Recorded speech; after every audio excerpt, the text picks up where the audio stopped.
임실 지역의 한 특산품 판매 업체가 선거법 위반 혐의로 조사를 받고 있습니다. 현직 단체장과의 연관성에 대한 의혹도 제기되고 있습니다.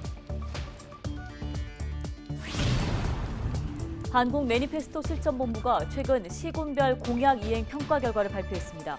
우리 지역 공약들이 제대로 이행되고 있는지 살펴봤습니다.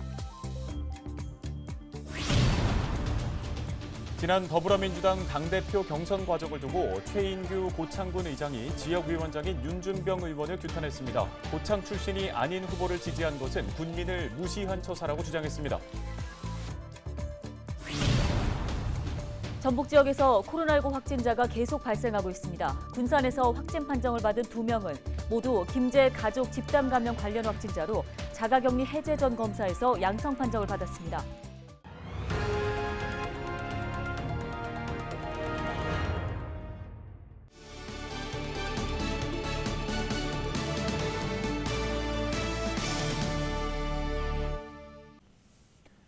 여러분 안녕하십니까? 헬로티비 뉴스입니다. 임실 지역의 한 특산품 판매 업체가 선거법 위반 혐의를 받아 전북도 선거관리위원회로부터 조사를 받고 있습니다. 전북 지역의 한 현직 단체장과 연관성 여부에 대한 의혹도 제기되면서 지역사회에 파문이 일고 있는데요. 네, 저희 LG 헬로비전 전북 방송이 선관위에 제보된 증거 자료 중 일부를 확보했습니다. 김남호 기자가 단독 취재했습니다. 임실 지역 한 특산품 판매장입니다. 전북도 선거관리위원회는 이 판매장 관계자들을 대상으로 선거법 위반 혐의에 대한 조사를 벌이고 있습니다. 전북방송이 단독 입수한 전북도 선관위 접수 자료 중 일부입니다. 이 자료에는 올해 초 설 명절을 앞두고 이 업체가 지역민들에게 임실 지역 특산품이 담긴 선물 세트를 전달한 내용이 적혀 있습니다. 조사 관련된 사항은 지금 일체 말씀드릴 수 없어요. 뭐 나오더라도 말씀드릴 수 있는 사안이 아니어서요. 지금 이제 일단 사실관계 확인 중이다 이 정도만 제가 말씀드릴 수 있고요. 구체적인 내용을 확인해 드릴 수가 없거든요. 선관위에 접수된 자료에는 특정인들에게 선물 세트와 함께 현금과 상품권 등이 전달된 내용도 적혀 있습니다. 이 같은 내용에 대해 해당 특산품 업체 관계자는 선거법 위반 혐의를 전면 부인했습니다. 선관이야 물어봤어요. 선관이. 거기서 좀 했는데 그거 아닙니다. 선관이야 물어봐요. 또 해당 업체 대표가 전북 지역 현직 한 기초자치단체장과 친인척으로 알려지면서 연관성 여부에 대한 의혹도 제기되고 있습니다. 내가 진지를 주라고 한 바도 없고 진지를 내가 구경한 것도 없고 돈도 준 일도 없고 나하고는 아무 관계 없어요. 친척되니까 이제 그 의무로는 도와주는 건 모르겠지만은 나하고 그런 바가 없어요. 전혀. 신고자 A씨는 최근 전북도 선거관리위원회에서 이틀간에 걸쳐 강도 높은 조사를 받은 상황. 신고 내용 관련자들에 대한 선거관리위원회 조사가 확대될 것으로 전망되면서 지역사회의 파문이 예고되고 있습니다. 헬로티비 뉴스 김나호입니다. 전북 지역에서 산발적인 코로나19 감염이 이어지고 있습니다. 전북도 보건당국은 1일 저녁부터 2일 정오까지 모두 7명이 양성 판정을 받았다고 밝혔습니다. 지역별로는 익산 5명, 군산 2명입니다. 군산에서 확진 판정을 받은 2명은 모두 김제 가족 집단 감염 관련 확진자로 자가격리 해제 전 검사에서 양성 판정이 나왔습니다. 지난 더불어민주당 당대표 경선 과정을 두고 최인규 고창군 의장이 지역위원장인 윤준병 의원을 규탄했습니다. 최 의장은 2일 오전 10시 고창군 의회에서 기자회견을 열고 지난 당대표 선출 과정에서 윤 의원이 고창 출신 홍영표 의원이 아닌 우원식 의원을 지지하도록 독려 또는 지시했다고 밝혔습니다. 이와 함께 중립을 지켜야 하는 당규를 위반했다며 이러한 행위는 고창군과 고창 군민 전체를 무시한 처사라고 주장했습니다. 본인 측근의 당직자 중립 의무 위반에 대하여 몰랐다고 변명하며 어물쩍 넘어간다면 우리 고창 군민은 절대로 그를 용서하지 않을 것입니다. 다음 소식입니다. 선거 때마다 쏟아지는 공약들 과연 제대로 이행되고 있는 건지 궁금하실 텐데요. 한국 매니페스토 실천본부가 최근 공개한 민선 7기 전북 지역 시군 평가 결과를 정명기 기자가 정리해봤습니다. 민선 7기 자치단체장들이 공약을 제시한 지 어느덧 3년이 지났습니다. 한국 매니페스토 실천본부는 지난해 말 기준 전국 지자체장들의 선거 공약 이행 실적을 발표했습니다. 전북에서는 익산시와 부안군, 완주군이 가장 우수한 SA 평가를 받았습니다. 부안군의 경우 공약 사업 이행률은 76.8%로 전국 평균보다 23% 정도 높았습니다. 부안군은 군민이 참여하는 공약 이행 평가단을 운영해 절차적 투명성과 민주성을 보장한 게 영향을 미친 것으로 해석했습니다. 공약 이행 대상을 준 만큼 저는 공약 완성도를 100% 높이기 위해서 전역 공직자들과 같이 힘껏 노력하겠습니다.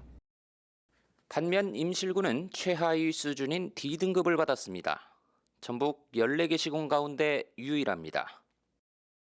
가축분뇨 처리 공장 건립과 옥정호 습지 조성, 공공돌봄센터 건립 등 6개 사업을 피해기했고 육성우 목장 건립과 성수산 국립공원 지정 등 3개 사업은 보류한 것으로 나타났습니다.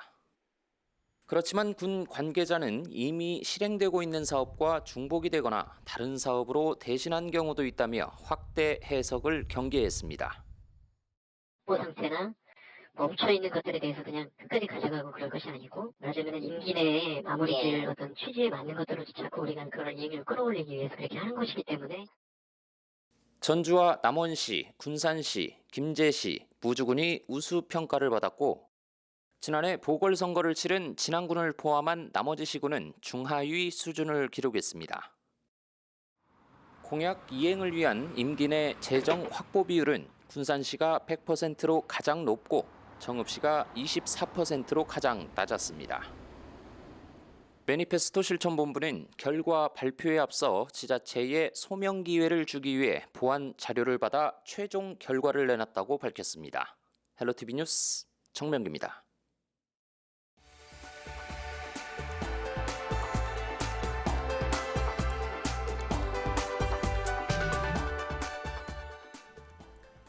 문화체육관광부와 영화진흥위원회의 작은 영화관 기획전 개최지로 김제시가 선정됐습니다. 올해 작은 영화관 기획전은 가족과 고전 문학, 여행 등 다양한 분야의 이야기를 담은 국내외 영화와 판소리 공연 등이 상영됩니다. 3년 연속 개최지로 선정된 김제시는 지역민 누구나 함께할 수 있는 영화 축제를 실현할 예정이라고 밝혔습니다. 올해도 시민 누구나 함께할 수 있는 영화 기획전을 추진할 예정으로 상영되는 모든 영화는 무료로 감상할 수 있으며 시민들께 힐링과 소통의 영화 기획전이 될 수 있도록 준비하겠습니다. 정읍에서 재배한 체리가 본격 출하길에 올랐습니다. 지난 2011년 시 유망과수 사업에 선정된 정읍 체리는 현재 28개 농가에서 재배되고 있는데요. 정읍시는 정읍 체리는 딸기의 6배, 사과의 20배에 달하는 철분과 안토시아닌 등 항산화 물질이 풍부하게 함유돼 있다고 설명했습니다. 박준배 김제시장이 국회를 찾아 새만금 사업법 개정에 대한 시민 의견을 전달했다고 밝혔습니다. 박 시장은 지난달 26일에 이어 지난 1일에도 국회를 찾아 지역 현안 해결과 내년 국가 예산 확보를 위한 지원을 요청했다고 전했습니다. 진선미, 진성준, 안호영 의원 등을 만나 새만금 사업법 개정에 대한 시민 반대 의견과 만경강 정비 사업 등을 설명하며 국회 차원의 관심과 지원을 요청했다고 밝혔습니다.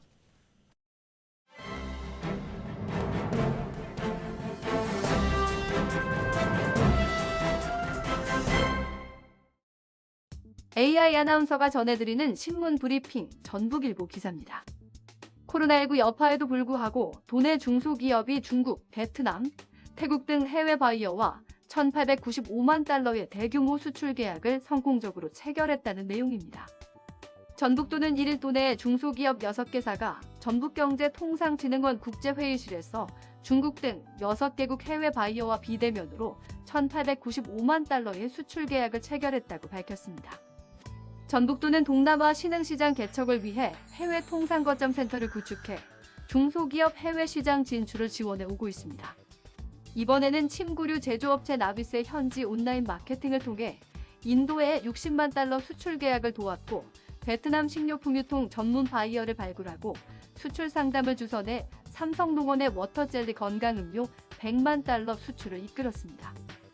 수출 지원 사업을 통해서는 우리 B&B의 혈액 응고 방지 등에 사용하는 의약품 기초원료 헤파린을 중국 의약품 제조회사에 1,000만 달러에 판매했고, 필상생명과학은 그래핀 마스크를 태국에 300만 달러, 한호기술은 전동 스쿠터를 일본에 300만 달러, 고려자연식품은 액상차를 브라질에 135만 달러 수출하는 계획을 성사시켰는데요. 송하진 도지사는 코로나19로 해외 판로가 막힌 어려운 상황에 온라인 마케팅을 통해 일궈낸 값진 성과라면서 앞으로도 성장 가능성과 기술 혁신성이 높은 기업을 발굴해 글로벌 강소기업으로 성장하기까지 아낌없이 지원하겠다고 밝혔습니다. 지금까지 AI 아나운서가 전해드리는 신문 브리핑이었습니다.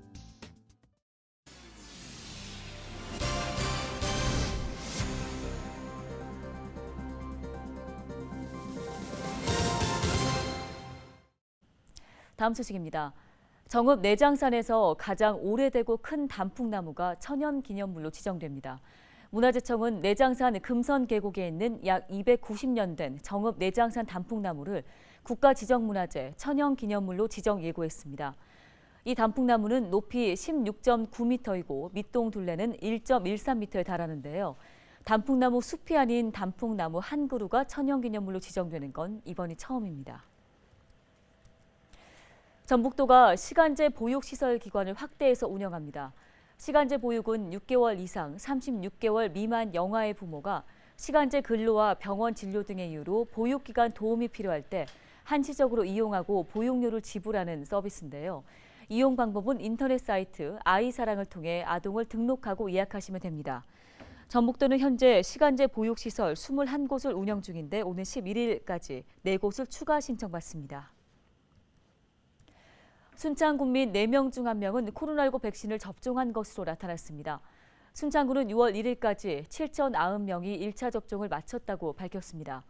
순창군은 1일 최대 800명이 접종할 수 있는 장애인 체육관에 예방접종센터를 마련하고 예방접종에 나서고 있는데요. 관내 75세 이상 노인 가운데 1차 접종을 마친 비율은 92%에 달합니다. 조정래 작가의 대하소설 아리랑의 배경을 재현해 놓은 김제의 아리랑 문학마을에 대한 관광 활성화 방안이 다양하게 모색되고 있습니다. 김제시와 한국관광공사 전북지사는 1일 아리랑 문학마을에서 강소형 잠재 관광지를 활성화하기 위한 컨설팅을 진행했습니다. 전북도와 김제시, 한국관광공사 등은 아리랑 문학마을이 전국 단위 감성여행지로 거듭날 수 있는 사업을 본격적으로 추진한다는 방침입니다. 다음 소식입니다. 정읍시가 올해 법인 택시 2대를 감차합니다. 정읍시는 지난 1일 감차위원회를 열고 법인 택시 한 대당 3,150만 원의 감차 보상금을 지급하는 조건으로 차량 2대 감차를 결정했습니다. 정읍시는 오는 2024년까지 모두 택시 170넉 대를 감축할 계획입니다. 고창 지역 6개 농축협이 청년조합원 가입자 수를 늘리기 위한 노력에 나서고 있습니다. 청년조합원 기준은 만 45세 미만의 농업인으로 5월 말 기준 전체 조합원 가운데 청년조합원은 5.8%인 990여 명인데요. 지역 농축협은 청년 조합원 수를 늘리기 위해서 확대 추진 협의회를 개최하는 등 다양한 노력을 기울이겠다는 계획입니다.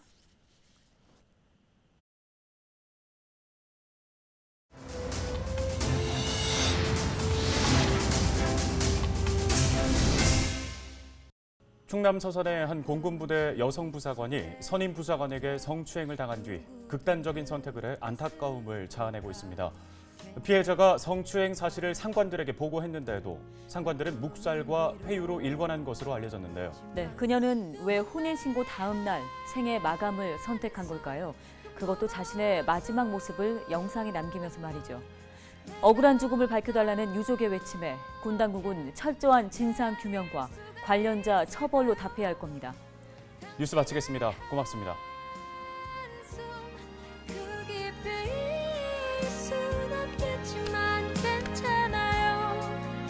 내가 아는 줄